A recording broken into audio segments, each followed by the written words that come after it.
سابق chairman Pakistan cricket board PCB Rameez Raja نے قومی ٹیم کی موجودہ سلیکٹر پر تنقید کے نشر چلا دیے۔ کرکٹ ویب سائٹ کو دیے گئے انٹرویو میں سابق کرکٹر کمنٹیٹر رمیز راجہ نے کہا کہ T20 ورلڈ کپ 2023 کے دوران محمد حارث نے شاندار کھیل کا مظاہرہ کیا، لیکن اس کے بعد اسے موقع کیوں نہیں دیا گیا۔ انہوں نے کہا کہ نوجوان بیٹر کا اسٹرائک ریٹ 200 سے زیادہ کا تھا اور اس اسٹرائک ریٹ کے ساتھ کوئی بیٹر مستقل مزاج سے رن سکور نہیں کر سکتا کیونکہ اس میں رسک ہوتا ہے۔ محمد حارث 20-30 رنز کی اننگ کھیلتا ہے، لیکن وہ اس کو طویل اننگ میں نہیں بدل پاتا۔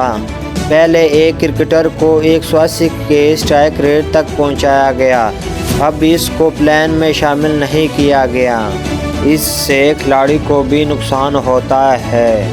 سابق چیئرمین نے سوال کیا کہ اگر آپ کے پلان میں سائم ایوب ہے تو محمد حارث کو کیوں چھوڑ دیا؟